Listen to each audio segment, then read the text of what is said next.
നമസ്കാരം, ചാനൽ 91 ന്യൂസിലേക്ക് സ്വാഗതം. അങ്ങനെ ആ നരഭോജി കടുവ ചത്തു. ആശ്വാസം. മറ്റൊരു കടുവയുമായി ഉണ്ടായ ഏറ്റുമുട്ടലിൽ പരിക്കേറ്റാണ് ഈ കടുവ ചത്തത്. വയനാട് മേഖലയിൽ 10 വർഷത്തിനിടെ കടുവ കൊന്നത് 8 പേരെയാണ്. ഈ കടുവ ചത്തെങ്കിലും ഇനിയും കാടിറങ്ങാനിരിക്കുന്ന കടുവകളുടെ ആക്രമണത്തിൽ നിന്ന് രക്ഷപ്പെടാൻ എന്താണ് പോംവഴി എന്ന ചോദ്യമാണ് നാട്ടുകാർ ഉയർത്തിയിരിക്കുന്നത്. വന്യജീവി ആക്രമണത്തിൽ കഴിഞ്ഞ 10 വർഷത്തിനിടെ വയനാട് ജില്ലയിൽ പൊലിഞ്ഞുപോയത് 60 ജീവനുകളാണ്. ഇവരിൽ 51 പേരെയും കൊന്നത് കാട്ടാനകൾ. വയനാട്ടിൽ 1980 മുതൽ 2023 വരെ വന്യമൃഗ ആക്രമണത്തിൽ 151 പേർ കൊല്ലപ്പെട്ടു. തിരുനെല്ലി പഞ്ചായത്തിൽ മാത്രം 88 പേരാണ് കൊല്ലപ്പെട്ടത്. തുടർച്ചയായി ഉണ്ടാകുന്ന വന്യജീവി ആക്രമണത്തിൽ നിന്നും ഈ നാട്ടുകാരുടെ സുരക്ഷയ്ക്ക് വേണ്ടി ഗൗരവമേറിയ യാതൊരുവിധ നടപടിയും അധികാരികളുടെ ഭാഗത്തു നിന്ന് ഉണ്ടാകുന്നില്ല എന്നത് മാത്രമല്ല, വനം വകുപ്പ് മന്ത്രി AK ശശീന്ദ്രൻ ഇതിനെയൊക്കെ വളരെ നിസ്സാരവൽക്കരിക്കുകയാണ്. വലിയ സങ്കടകരമാണത്.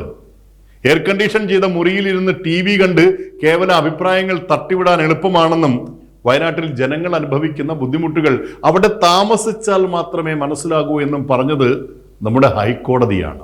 കേരളത്തിലെ മലയോര ജില്ലകൾ എല്ലാം മനുഷ്യ വന്യജീവി സംഘർഷത്തിന്റെ മുൾമുനയിലാണ് നിൽക്കുന്നത്.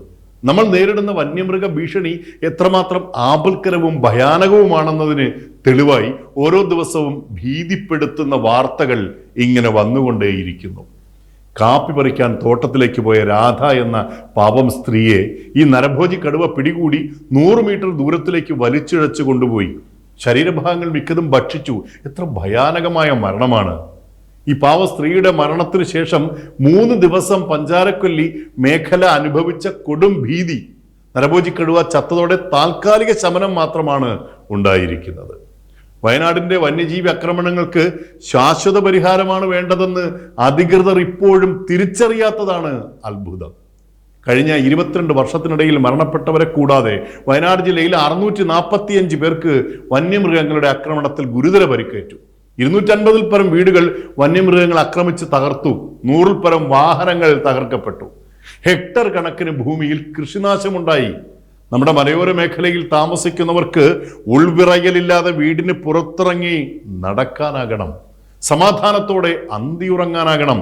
ജനങ്ങൾക്ക് പേടിയില്ലാതെ ജീവിക്കുവാനുള്ള അടിസ്ഥാന അവകാശങ്ങൾ നഷ്ടമായിരിക്കുന്നു. ഓരോ ദുരന്തത്തിനു ശേഷവുമുള്ള താൽക്കാലിക തീരുമാനങ്ങൾക്കും അപ്പുറത്ത് ഇനിയും മനുഷ്യജീവൻ വെച്ച് പന്താടാതെ നാട്ടുകാരെ വിശ്വാസത്തിലെടുത്ത് ഈ പ്രശ്നത്തിന് അടിയന്തിരമായി ശാശ്വതമായ പരിഹാരം കാണുകയാണ് അധികാരികൾ ചെയ്യേണ്ടത്.